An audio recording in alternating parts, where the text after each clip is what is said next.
Good evening. I'm Regina Lay. And I'm Shawn Yao.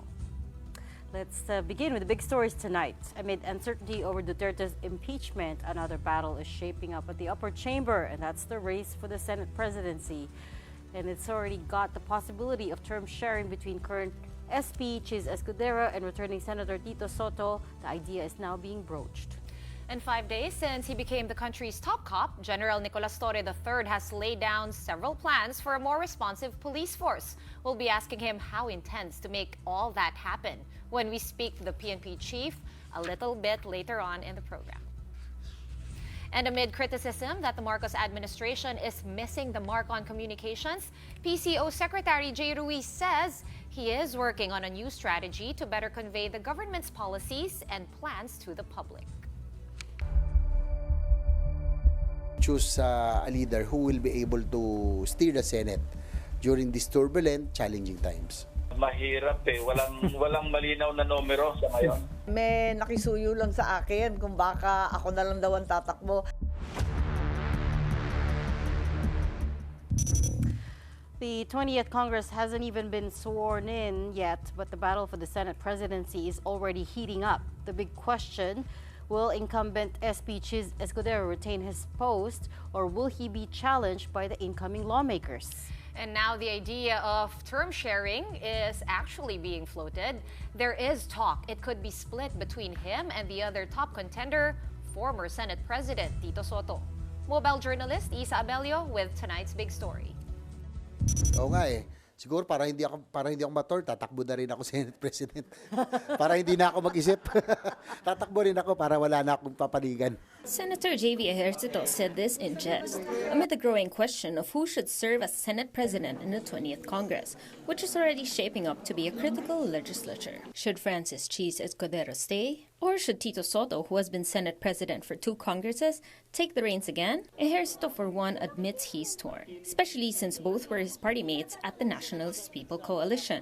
Malaki pong utang na loob ko sa kay Senate President Soto also because it was during his Senate presidency that I was able to pass 2 landmark legislations. Yan po Universal Healthcare Law and the creation ng Department of Human Settlements. Siya po nag-push talaga sa akin nun. And I owe that much to him. Pinagkakatiwalaan din niya ako nun. Parang wala pang deputy majority, but I was also always more often presiding or helping in the deliberations on the floor. Kay Senator Zubiri naman, di ba? I became deputy majority leader, but now kay Senator Cheese, now a Senate President, he asked me to be deputy majority leader again. And I'm part of the leadership right now, no? And I would say that not to defend or to praise him, but I think the Senate was able to pass a lot of priority measures. Now, what about the gentleman's agreement, where Escudero remains Senate President for as long as there's an impeachment trial against Vice President Sara Duterte, and Soto gets positioned after? Recall that before Escudero was nominated for the upper house's leadership, there had also been rumors that then Senate President Juan Miguel Zubiri was on a term-sharing deal for the post. A similar deal was actually struck in the lower chamber in 2019 when Alan Peter Cayetano and Lord Alan Velasco split terms for the House speakership. Well, nasa sa kanila na po yun. No? Mas maganda, walang away. Mas maganda, magsama-sama kami. In the end, Ejercito says his only criteria in choosing the next Senate President would be whoever could lead them through these chaotic times. So I guess I will have to choose a leader who will be able to steer the Senate during these turbulent, challenging times. In an interview on Storycon, incoming re-electionist Senator Ping Lacson admitted Soto was having a hard time securing the numbers because no one could commit at this point. Mahirap walang malinaw na numero sa ngayon. Walang nagbibigay ng categorical na sagot. Alam ko may mga nakausap na pero walang categorically sinabi na okay, we'll vote for you. Open-ended lahat. So naghihintay ng numero. Ako yung 12, ako yung 13. Meanwhile, aside from Escudero and Soto, the rumored third contender for the post, Senator Amy Marcos, has outright said she's also up for leading the Senate. May nakisuyo lang sa akin kung baka ako na lang daw ang tatakbo. Palagay ko, ang gusto lang nila makipag-umpugan ako kitang balos-los.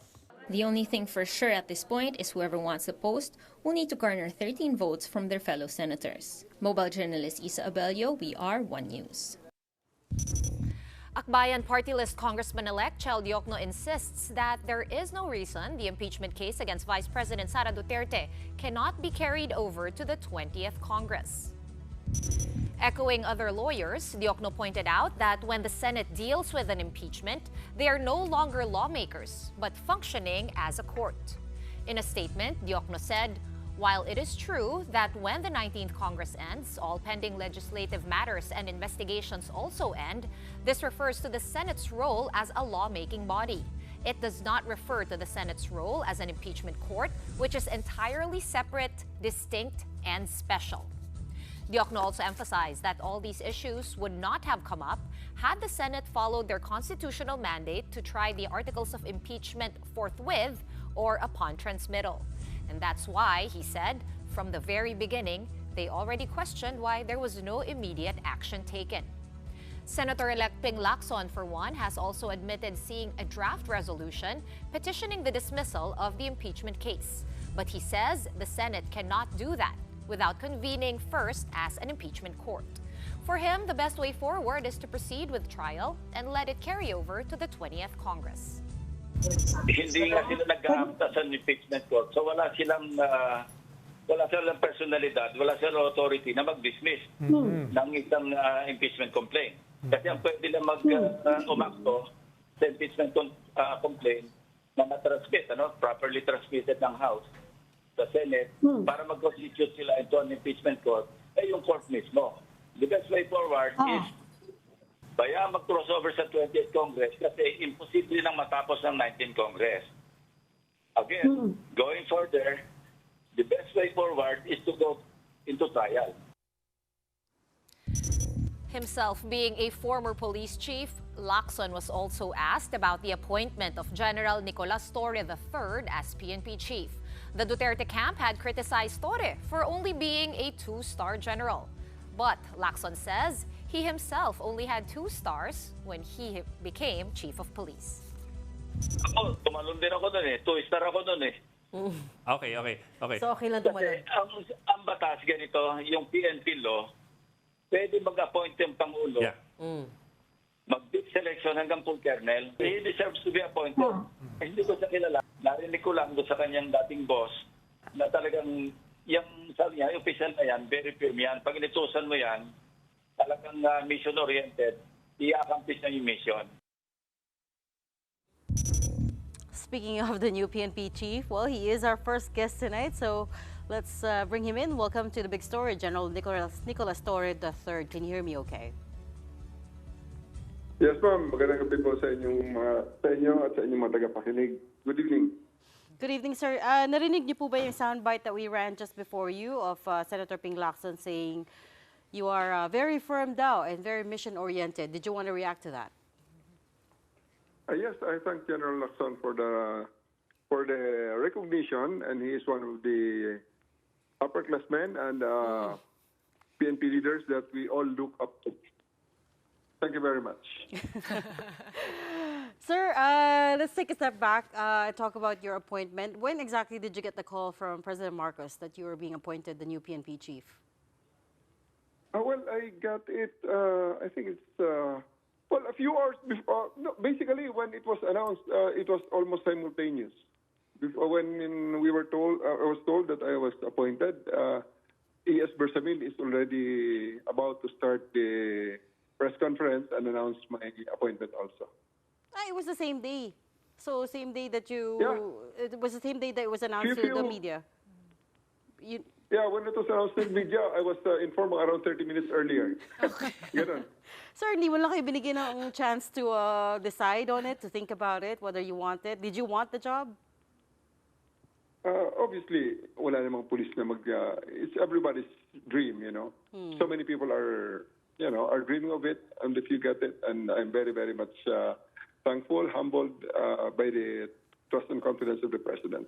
So, General, hindi totoo yung mga ibang tao na sinasabi na alam mo na raw beforehand na ikaw yung magiging Chief PNP. Ang nakakaalam nun yung ating mga supporters, yung mga nagmamanok sa atin, mga bata-bata natin nagsabi, ikaw na nga sir, alam na namin. Pero ang totoo niyan, wala naman talaga official announcement. So everybody's receiving information like that. All the contenders most probably are receiving information like that. Pero it's all about Russian roulette na kung sino tatamaan, di sa kanya mapunta. Of course, you are still early in the job. You've just been in position 5 days now. But I'm wondering, how's it going for you? Are you facing any resistance? Kasi, on the surface of it, parang you're a bit of an outsider, no, sir? Because for one thing, you didn't come from the PMA, the Philippine Military Academy, and also you're from Davao. So are you facing any resistance at this point in time? As of the moment, fortunately, wala naman ako nararamdaman ganyan. Everybody's doing the line, everybody's delivering, at meron na tayong maipagmayabang na mga 3 instances na 3 minuto, nare-resolba ang mga kaso. And one of those things is already reported by the mainstream media, yung paghabol ng motor na kinarnap doon sa Caloocan. Okay, pero at this point, since bring up nyo na rin yung pagkakarnap, no, tumataas kasi ngayon yung mga cases ng mga petty theft.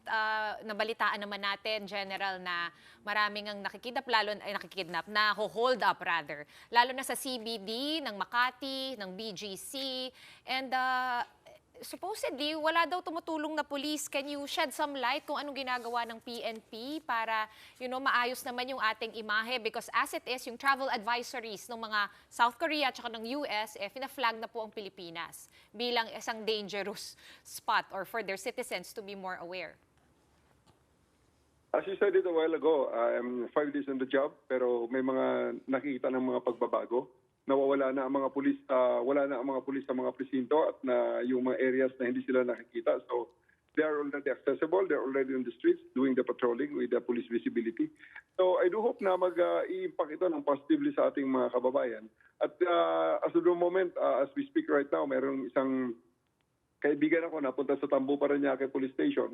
Diyan sa Tambo Precinct at nagsasabi, sir, nung una kong punta ko rito, sabi, pupunta na ako ng barangay. So sabi ko, bumalik ka dyan, kausapin ko ang police. Kinausap ko ang police. So sa ngayon, ganyan, pag sabi ko, pag hindi nyo na-solve yan, papuntahin ko sa CIDG yan at pag na-solve yan,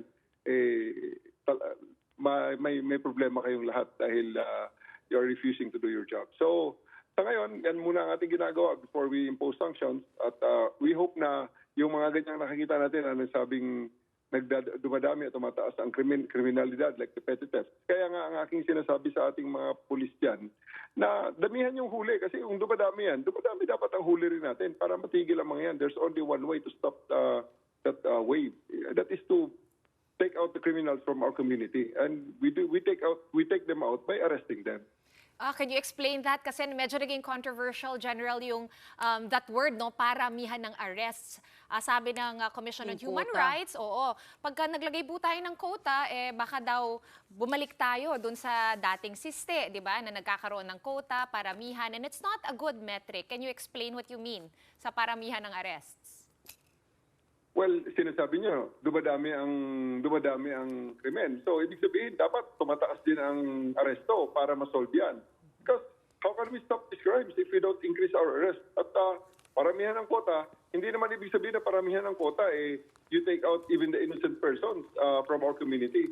Ang purpose natin is to keep our community safe, and the only way to do that is to remove the criminals. Ngayon, ito naman, may mga nagsasabi na sila ay may nangangamba, baka naman maging abusado ang pulis.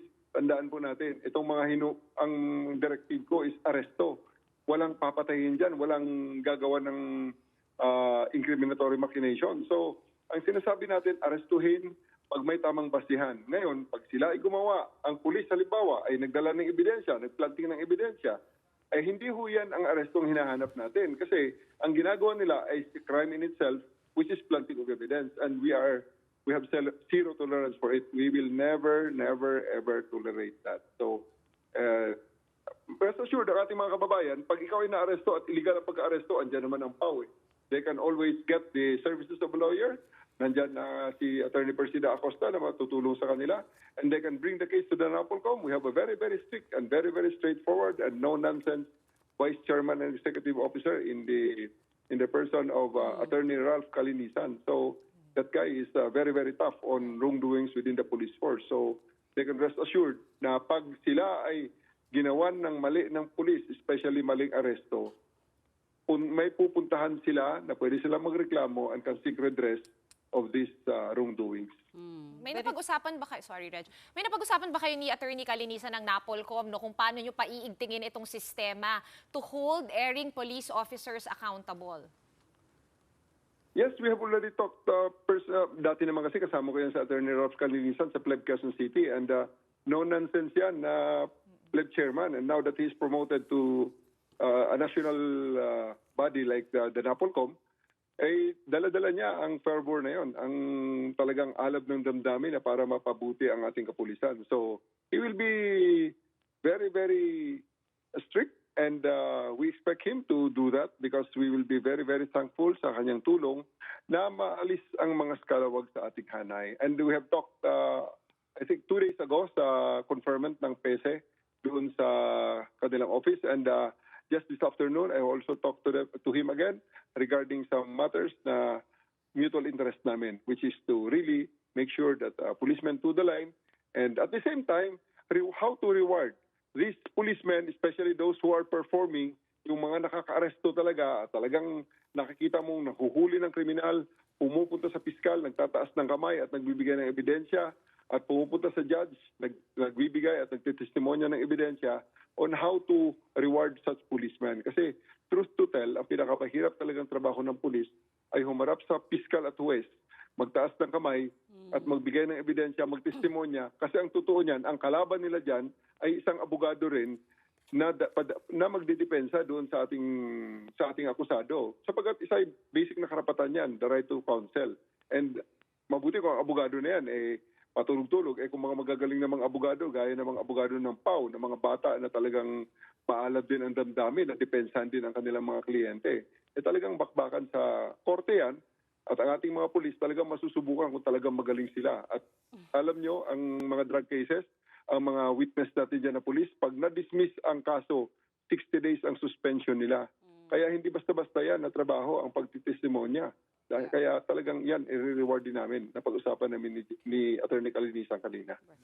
General, it's also not just about the numbers, no? Not just about the number of suspects that you're able to capture. Kasi for instance, may mga high-profile kidnapping cases in recent months.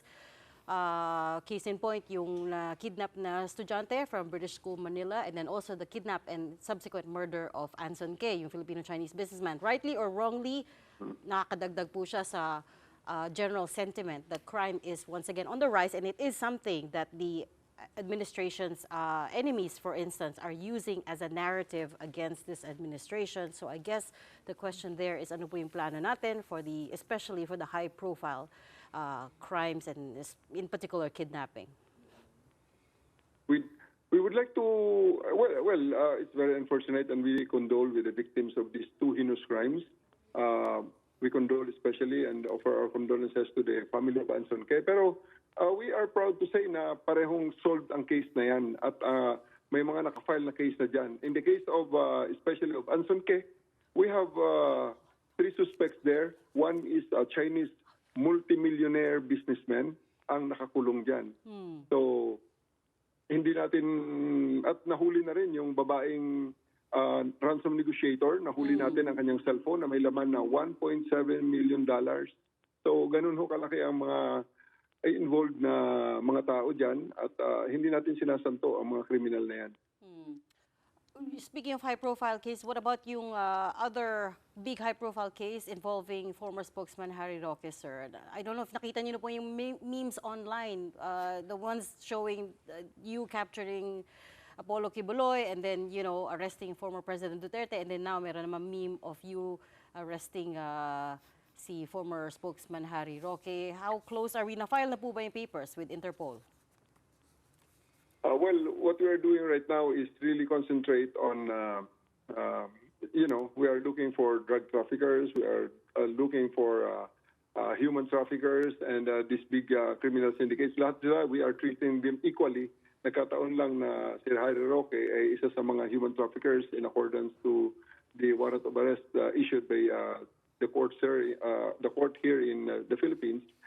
Well, pare-pareho lang naman ang aming tingin sa mga yan. Pero in his case, the government had already requested for the cancellation of his passport so that he will not be able to travel from country to country. And it's just a matter of time before the Interpol issues a red notice for him to be captured like Arnie Tevez by other international police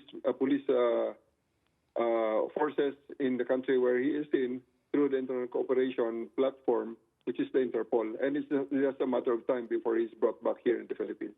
Na-file na ba yung papers, General? Do you know? Because 2 weeks ago when we spoke to DOJ Undersecretary Nicholas T., hindi pa po na-file at that point in time. But do you know if you have made the formal request to Interpol? Better siguro na surpresahin na lang namin siya pag lumabas na at kaharap niya na ang pulis na huhuli sa kanya. So hindi niyo na muna sasabihin, sir, okay? Secret. Okay, fair enough. Baling na lang muna tayo sa version ninyo ng drug war, no? Narinig na natin, no, from your predecessor, si General Marbil, na yun nga, medyo iba yung tono niya. Under you, General Torre, ano po yung may expect natin, no, sa pagsugpo ng droga, which mas mataas, no, yung nakulimbat ninyo in terms of value of drugs compared to the previous administration. Are you going to continue it? And in what form? How will it look like on the ground? Well, pero hindi ko kuwan ako doon hindi ako mag-get over doon sa word na nakulimbat. Hindi naman kinulimbat ng pulis yun. Kinumpis ka ng pulis at inilagay sa evidence room natin. Hindi natin kinukulimbat yun. No?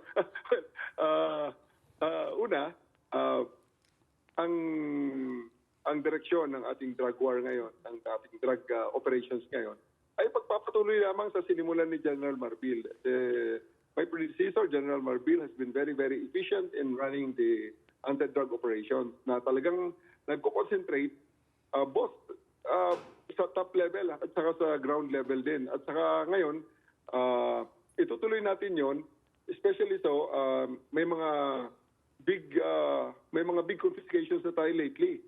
So itutuloy natin yon, and also of course intervene on the street level pushers, street level users, at saka yung mga street level mga those people that are involved in street level operations in the distribution of drugs. So sa amin lang, we are making sure that everything is done within the ambit of the law. Pag nag-conduct tayo ng mga buy-bust natin, we are very, very strict in monitoring the pre-operational clearance.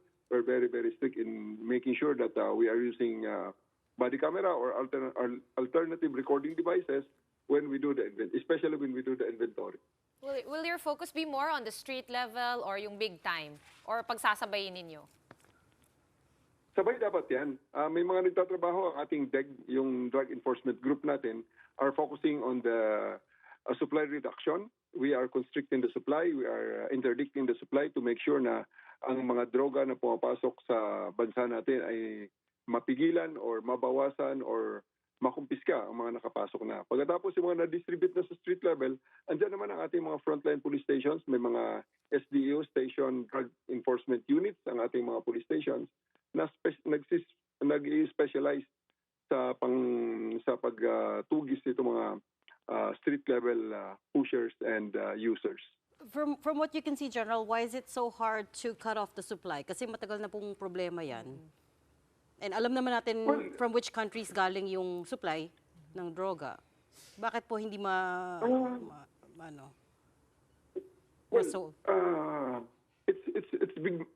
it's big money. Ang drug problem is big money.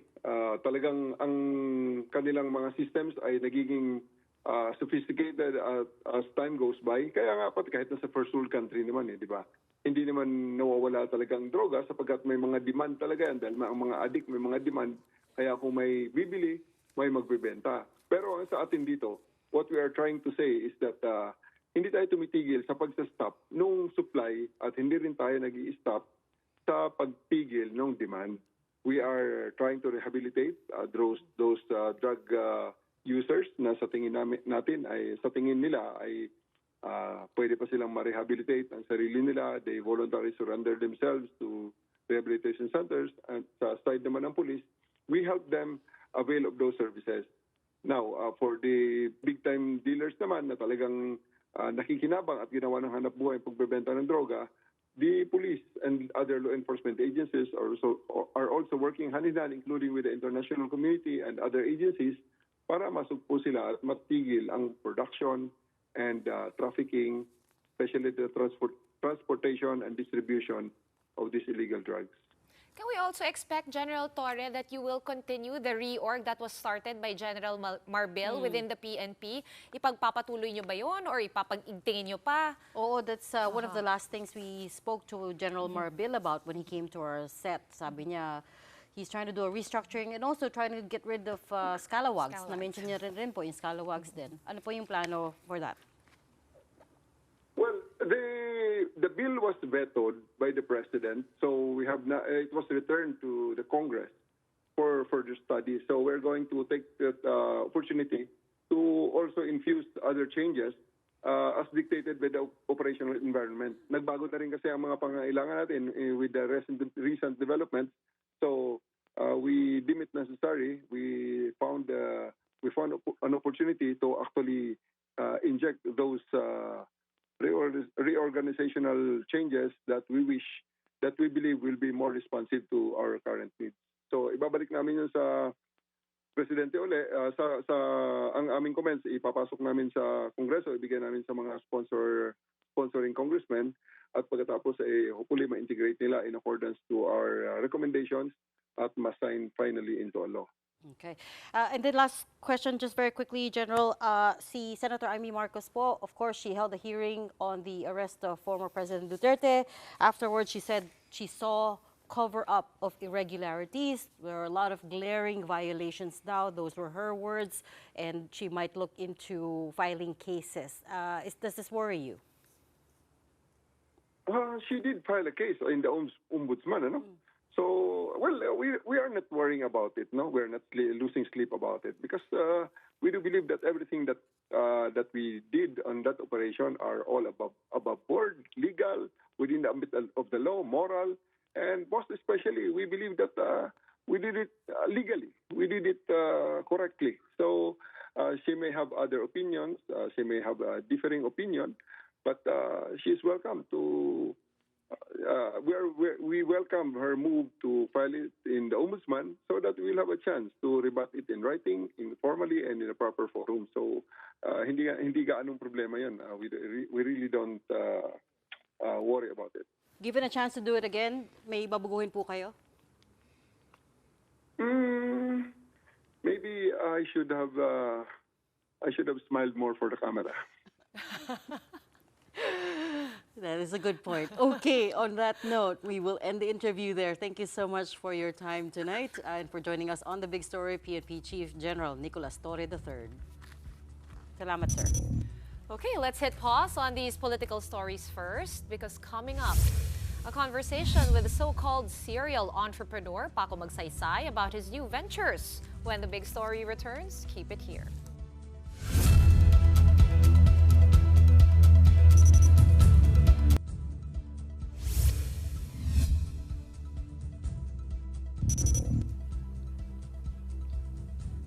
Oh, sorry.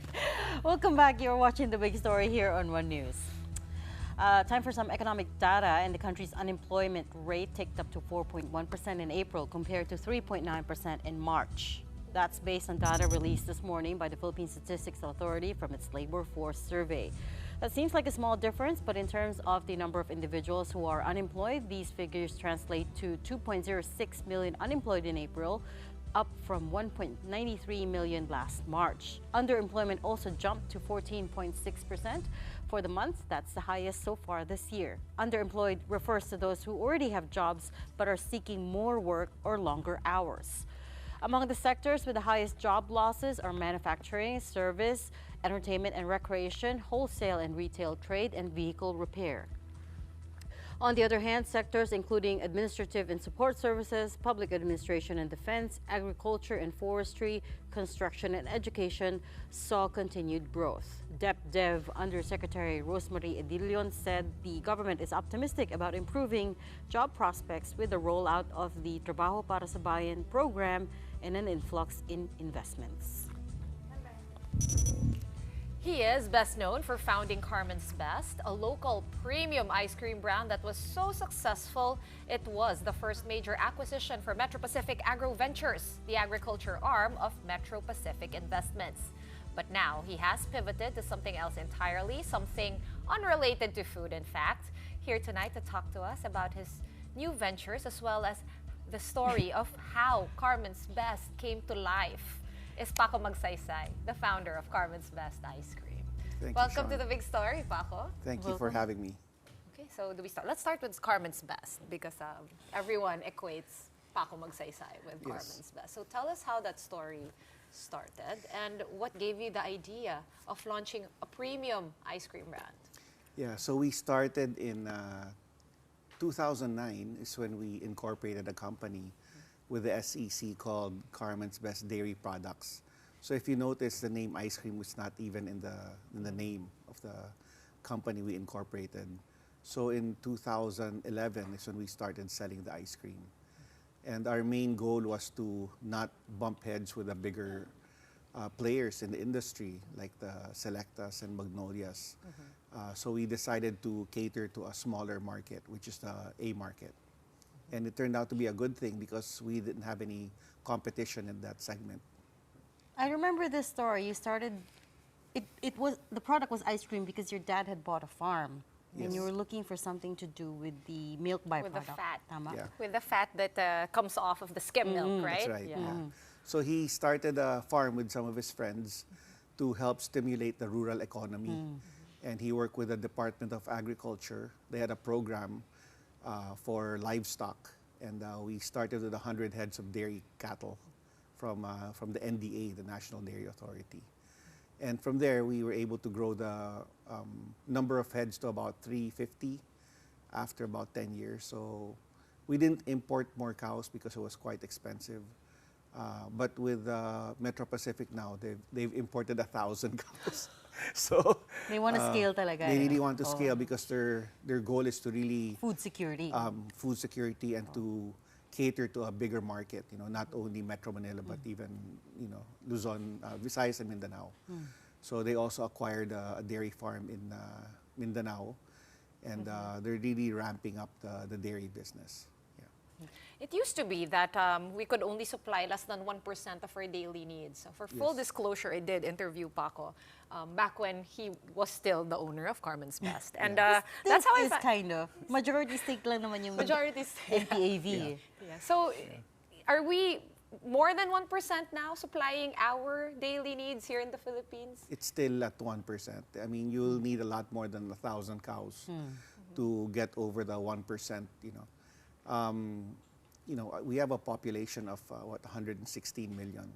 So 1,000 cows is nothing for the 116 million people. But then again, if you look at the market for fresh milk, it's just also a small percentage of the market. It's still going to be more UHT milk or powdered milk, especially for logistics. It's very hard to, bring the fresh milk all over the country. Yeah. And then in the midst of all of that, you decided, I'm going to use the milk fat that was just being skimmed off to low-fat milk, Yeah. and you're going to turn it into ice cream. Yes. Did you have much experience in ice cream before launching Carmen's Best? Just O eating it. mahilig lang siya Just sa ice eat. cream. Yeah, so we looked at the chart as to what you can make using fresh milk, and so yogurt, cheese, and when ice cream came up, it was something that I wanted to test, because it was different from what was available outside, and it turned out to be a good thing, and I didn't realize it was going to grow to what it did. We had no 5-year, 10-year plan written up. We just sort of went where the river took us. We couldn't follow any other company because we were the first Philippine company that targeted the A market. So it was exciting and it was very fun doing it. Yeah. But that's exactly the key, right? How do you go from a backyard project to a national brand Yeah. that's known for good quality ice cream, right? What do you think you did right? I think I was true to our mantra of keeping it, the best ice cream we could make it. So we never lowered the quality. That was our number one differentiator for what made us different from the other products, ice cream. So we felt that our quality helped sell our product. And people, the consumers could tell the difference in quality because I guess to the average consumer, ice cream is ice cream, right? Yes, yeah. It's sweet, it's cold, Yeah. pero your consumers could tell the difference. Yes, so I remember the latter part of running the business, I was doing a lot of talks.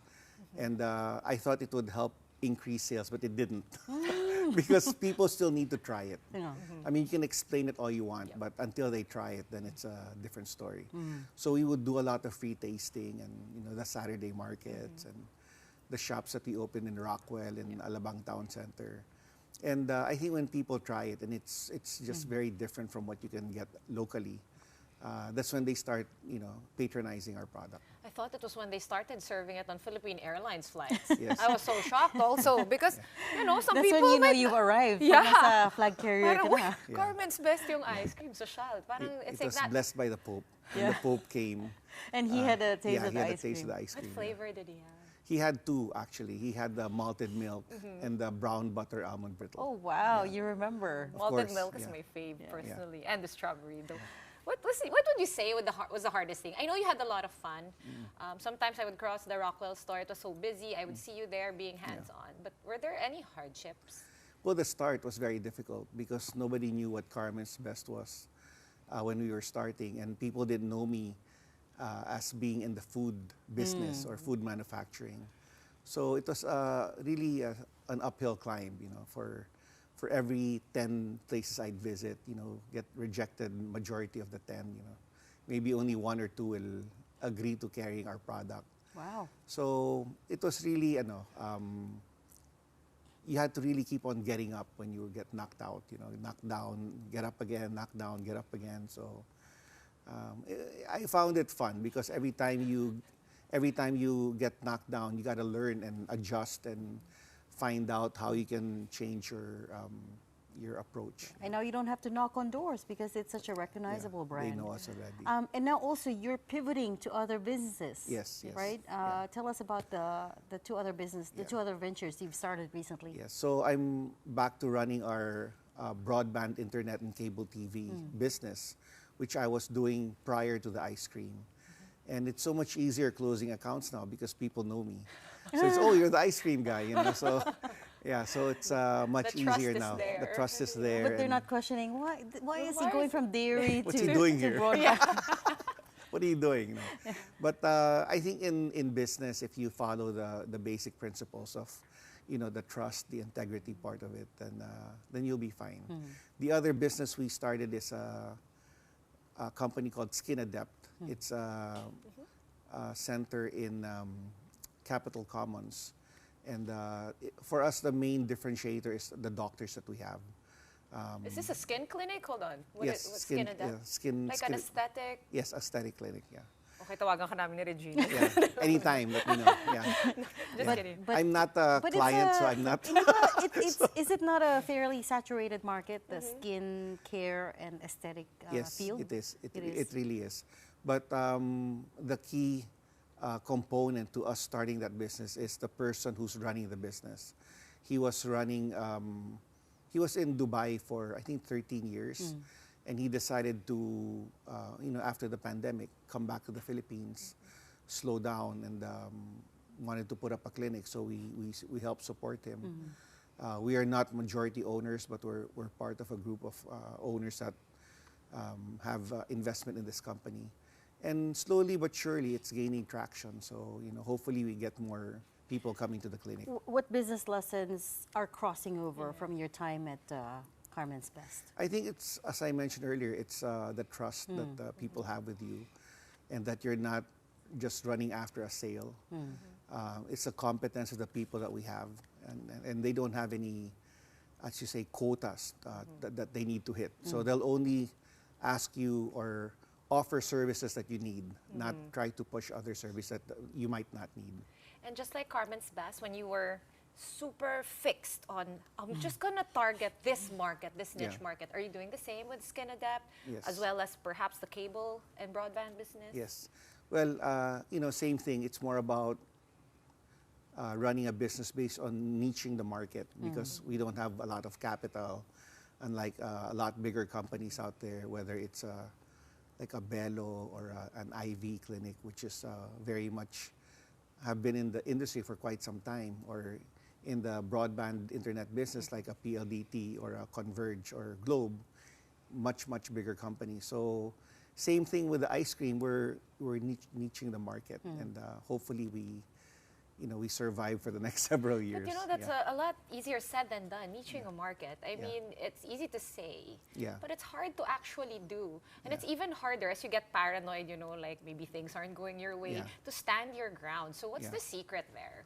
I think you have to be firm and not get too rattled when things don't go your way. And I think if you're true to your clients and you give good service and good customer service, you'll have people patronizing you. But also with your name, I'm sure you can walk into any bank and ask for a loan, right? Yes. And scale up pretty quickly if you Yes. wanted to. What's the benefit of taking it slow? A lot of entrepreneurs these days are all about, moving fast and breaking things along the way. But what's the benefit of keeping focus on the niche market and growing slow? Well, for us, it's more about being not too aggressive. I think when you become too aggressive and you take out big loans and all that, and you don't have a lot of capital, it's a little bit risky, because the more loans you take out, and if you're not able to deliver, then you could lose the whole thing. So I think even when we did the ice cream business, we didn't get big equipment. We really scaled up as the volume went up. So we got bigger equipment as the sales volume went up. We were not buying overcapacity machines to, as a like looking in the future, that thinking that it was gonna hit that number. It was hard to see what the market would be 3 or 5 years because it's never been done before. There was no company at that time doing locally a premium ice cream in the Philippines. So we had no company to follow, no footsteps that we could look at. So it was really us doing the start of targeting the A market. What's the dream for Skin Adept and your broadband business, which is called what's the broadband Asian business? Vision. Asian Vision and Skin Adept. Two entirely different businesses. Yes. Two different business models, I assume as Yes. well. What's the target for each? Well, for Skin Adept, we're looking to hopefully open a second or hopefully a third branch in about 3 to 5 years. For the broadband internet business, it's just to scale up wherever our fiber optics cables are laid, because we're not wireless. Wireless is a different play compared to a wired service. Where does your broadband company operate? Which area? Not in Metro Manila, I assume? We're not in Metro Manila. So we started in Zambales because our family is from Zambales province. And then we started in Lucena City in 1976. You weren't born yet. North to south. Yeah. And then Batangas was, I think, 1987. So Okay, so 3 provinces. yes, 3 provinces. So we've been in that business for over 50 years. And it's been good to our family. It's what paid for our education and our homes. So that's the bread and butter of It's a your bread family. and butter, yeah. Not the ice cream. But people know me for the ice cream. Because you made the brand so successful. Yes, you're They connect me to that. Yeah. Exactly. Yeah. They can't separate you from the brand anymore. And then lastly, any advice to, I was going to say aspiring, but there's a lot of aspiring entrepreneurs, but struggling entrepreneurs at the moment. We hear a lot of anecdotes as well about how difficult it is to do business these days. Maraming bureaucracy, maraming competition, et cetera, et cetera. You've been there and done that. What's your best advice to these guys? Well, I think when you start a business, you also have to be realistic with your goals, and start small and don't risk too much, upfront. Whether you're buying equipment or your targets, not make it too high, because I think when you start acquiring equipment or hiring people, then it tends to get out of hand. No? So just be realistic and grow it slowly. Because if things go bad, at least you're not going to get too burned and you can start on another project. Last question from me. It can be quite emotional if you're one guy running the show. Where do you put your emotions in all of this? Do you embrace it, or do you kind of like put it in a box and put it aside? Yeah, well, I think the more you have yourself in your product or service, the more it has your DNA, and that's how you differentiate your product or service from others. And it gets tiring, because you're working 6-7 days a week, and you just have to detach, because there are days that you're gonna have bad days, but there's also gonna be good days. So you can't let it bring you down, because I think entrepreneurs in general are optimistic people. So just follow that path. Great advice. Yes, on Friday night, nonetheless. Well, thank you so much for your time and for visiting your us insights. here. For your insights, all the advice, the tips. Paco Magsaysay, thank you so much, serial entrepreneur, for And coming. founder of Carmen's Best. And Skinada. Oh nga, no, there's two other businesses, maraming businesses. Maraming But okay, moving on to other news, the Navy's BRP Andres Bonifacio has had another encounter out at sea today. It said it was tailed by at least 3 Chinese warships in the vicinity of the Kalayaan Island group. The Andres Bonifacio first spotted a Chinese Navy frigate near Panata Island, where it issued radio challenges to the Chinese warship. After several minutes of silence, the Chinese vessel sent out a reply claiming they were sailing in Chinese waters. But after a brief exchange with our Navy, eventually the Chinese warship changed course. They are also giving their stance that they own the West Philippine Sea, but as our Philippine Navy, we counter-challenge that Panata Island and KIG is part of the Philippines. Once we issued our radio challenge, they immediately changed their course going to Subi Reefs. We're pausing for another quick breather, but right after that, the Presidential Communications Office is having a revamp of its own amid the challenge of better messaging for the Marcos administration. That and more when we return. Keep it here on The Big Story.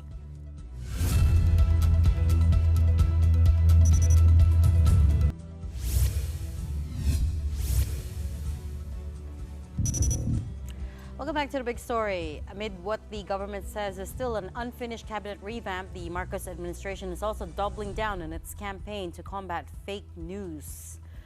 According to Presidential Communications Office Secretary Jay Ruiz, whose resignation was denied but who is yet to be confirmed by the Commission on Appointments, social media content must be regulated one way or another. Our sister program Storycon spoke to Ruiz, and here's what he had to say. What we have in mind really is regulate or content moderation and have some standards when it comes to taking down fake news. And we are putting that responsibility on the platforms, social media platforms. Pero pinagkakakitaan nila ang mga Pilipino. So even if we ask them to take a fake news down, ayaw nilang gawin. So yun ang problema.